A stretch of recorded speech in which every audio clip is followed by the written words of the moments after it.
Once again, Automobilista 2 has been updated, and in this video I'm going to tell you why this update in particular is absolutely fantastic, and I'm going to tell you whilst driving on the Super Mega Monster Insanity Sim Rig. Let's go. If you want to support the channel, remember to use the Gamer Muscle Fanatec affiliate link when buying toys that shake your wrists from the Fanatec store. Thank you very much. On with the video. In order to talk about the update, we're going to Donington, a track that I hardly ever drive, but it's a fantastic circuit nonetheless, and we're going to be driving the Porsche Cayman GT4 Club Sport MR. And what I love about Porsche is they not only name their cars uniquely, but also very concisely. Good job, Porsche. Now, I've set myself at the back of the grid. We've got the AI on about 90 difficulty, so they're kind of on somewhat easy mode. They've had a few drinks, but that will allow me to focus on what I'm saying rather than having to focus on trying to get past insanely difficult AI. So, this latest update, is it good? Is it bad? Should you now buy AMS2? Yes. Yes to both those questions. This update that just happened, that just rolled out yesterday, is by far the best update that's ever happened to AMS2. Now that's not because it's got new content. No, it's not about the content. It's all about the handling of physics, and they've literally fixed my biggest gripe with AMS2, which was the rear diff issues, or what I believe to be the rear diff issues, in that previously what you'd find is a complete lack of lift-off oversteer. So when you're turning, you come off the accelerator, the back just really wouldn't slide out, and if it did slide out, it was snap oversteer, which you don't really ever want. No progressive lift-off oversteer, so that it now has really nice progressive lift-off oversteer. Also, when you're braking and turning, you'll find that the back is very progressively controllable on the brake pedal, as opposed to, again, previously what would happen was you would brake and all the cars, or almost all the cars, would drive much more like a go-kart, or something that had a locked rear diff. So you brake, nothing would happen, and then the car would rotate instantly, and you'd have to have this insane mastery of the of braking and driving in a very weirdly snappy way, which is just in some ways like a go-kart, but then with a full-size car, which doesn't quite have the nimble nature of a go-kart. So it was just insane before. Apart from like 2 or 3 cars, you just couldn't precisely drive the car on the brake and the accelerator.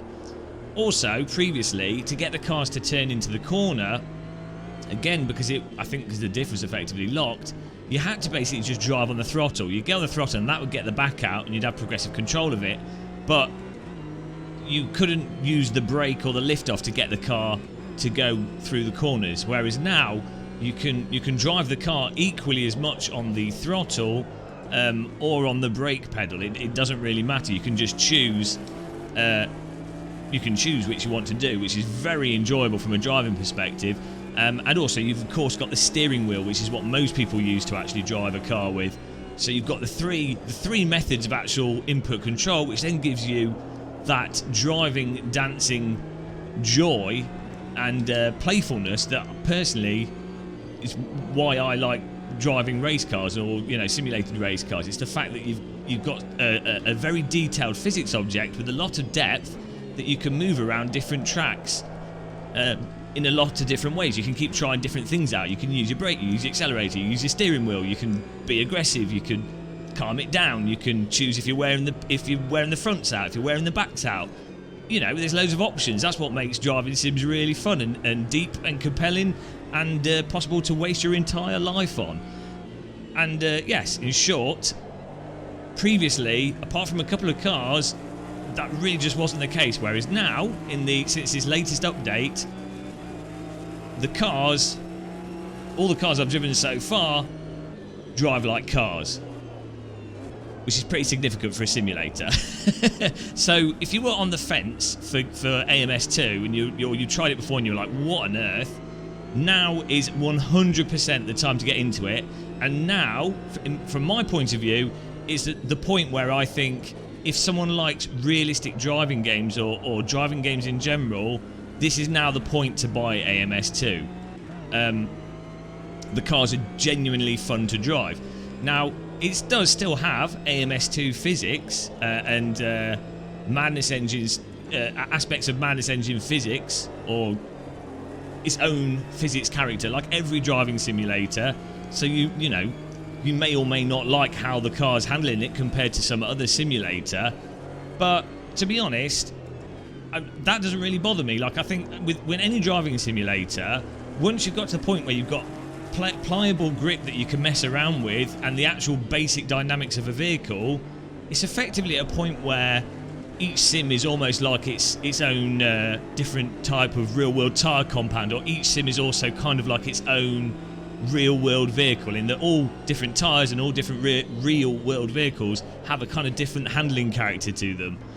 Normally in real life there's still like a real-world physics consistency, more so than driving sims, but you know what I'm getting at. Like, I think there's a threshold that simulators pass that it could conceivably be a type of car.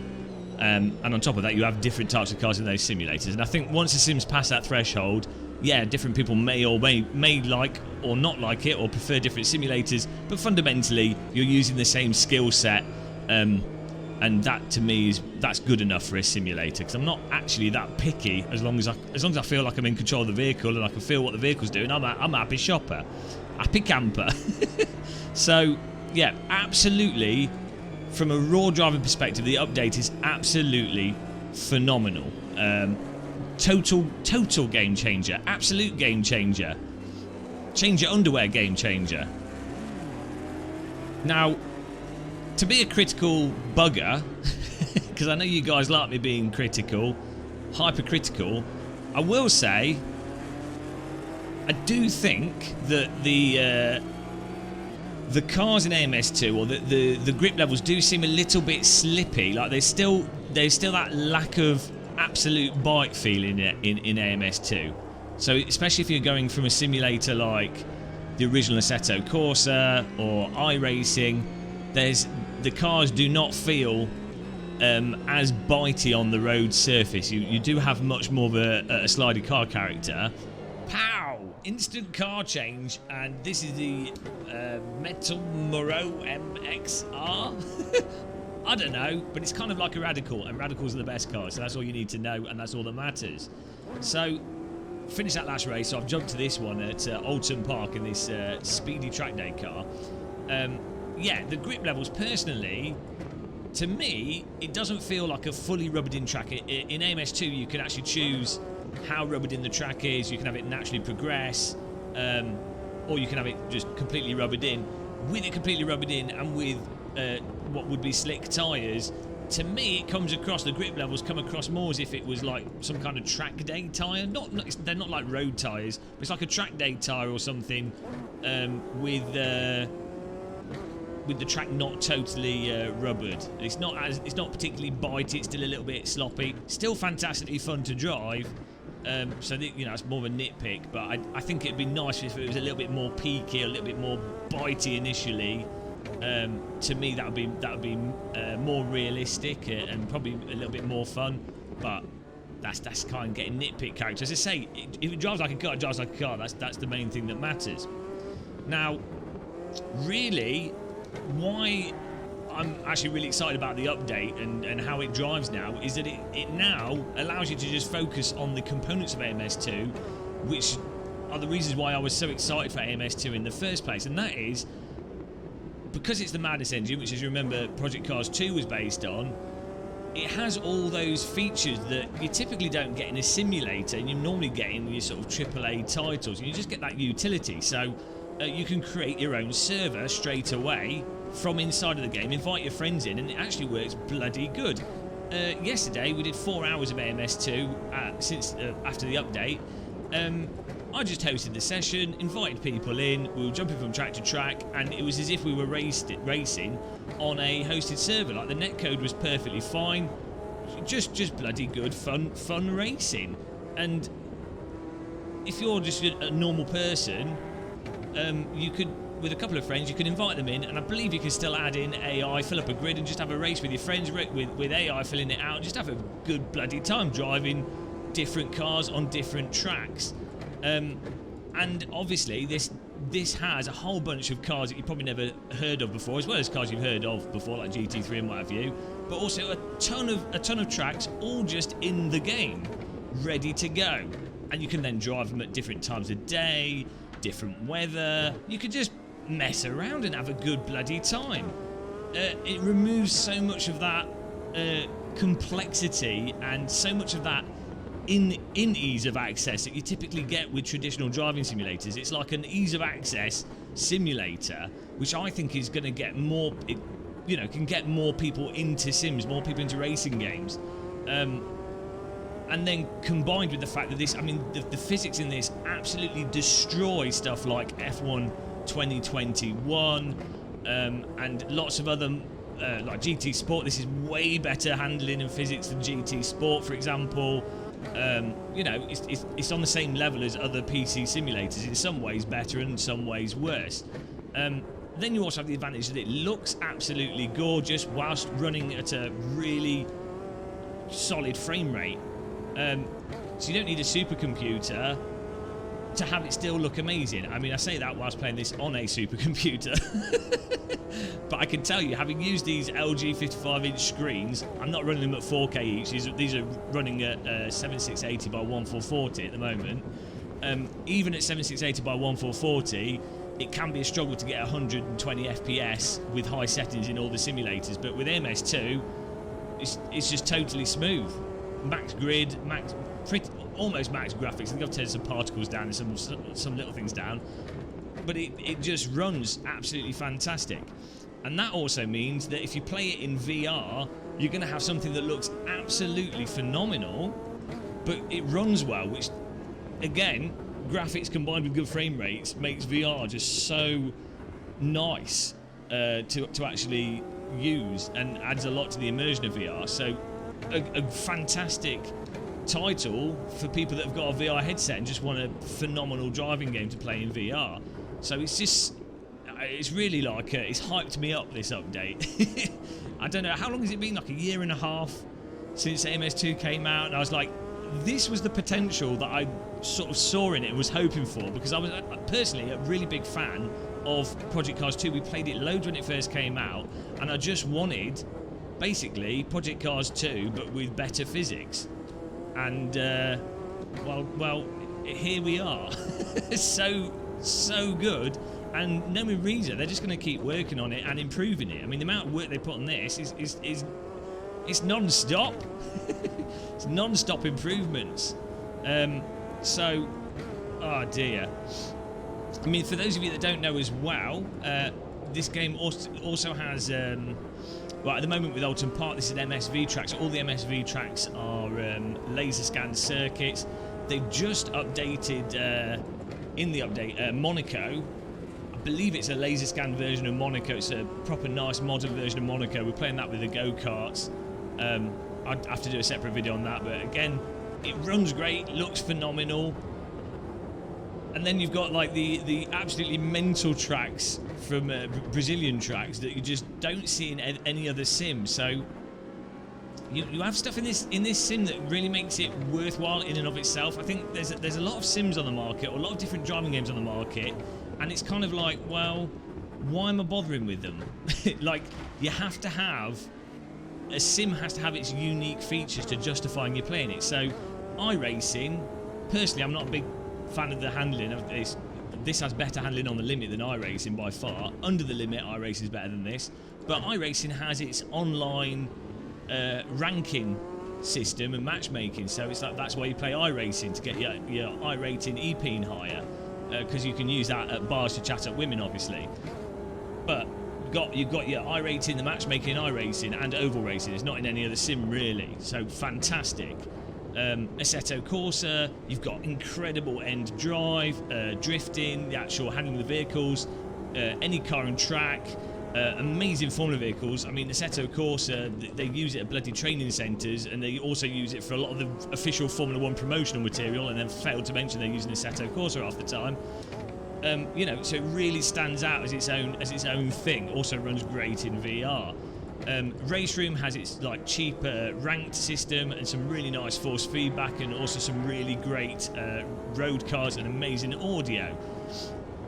AMS2 now has its whole nice package, runs great in VR, and the fact that you can run your own hosted servers, jump in, invite your friends in, it's like probably now the most immediate jump in and drive, have a blast simulator. Whereas before it was like, oh, that wasn't really the point. What's really the point of it? So, just great.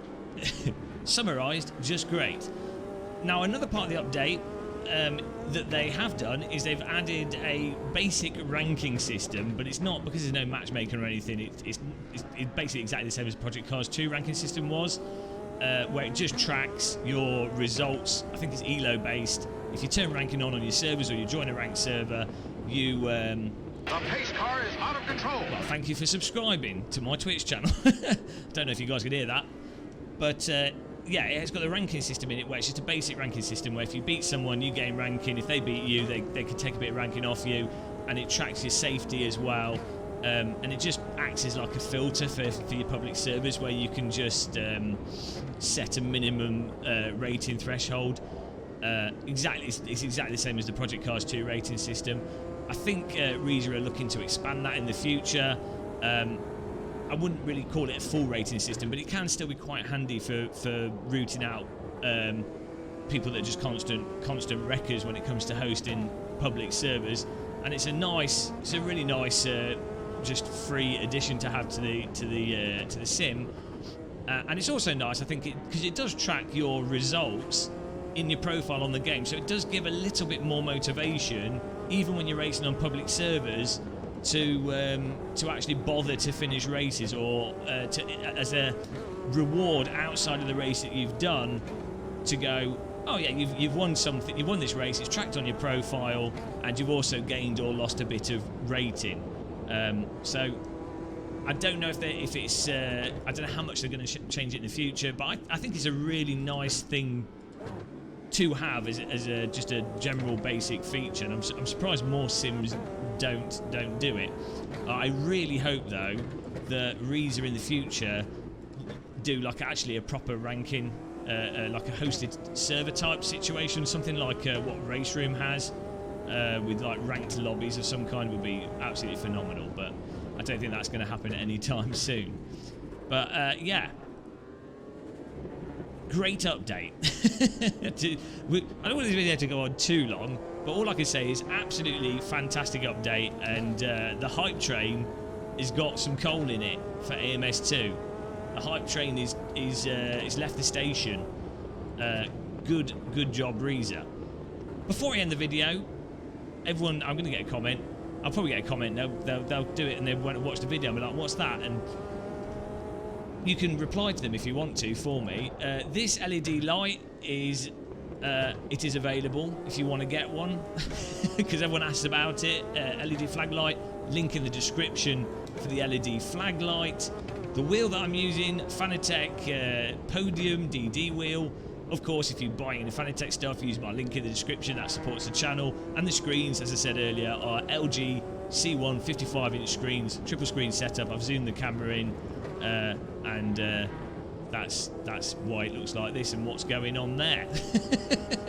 But oh dear, guys, if you enjoyed this, you know what you have to do. You have to click that like button. You don't have to subscribe, but you know it's nice when people do subscribe, and also when they hit that bell.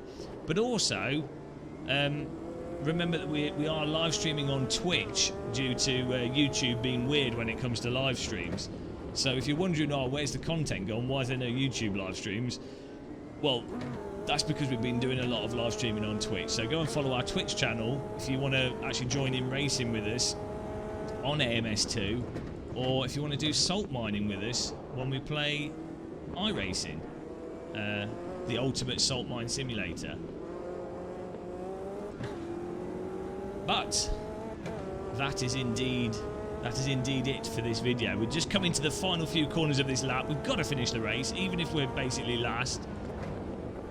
And oh, I've just kill him. It's all right. It's AI. The AI don't have feelings.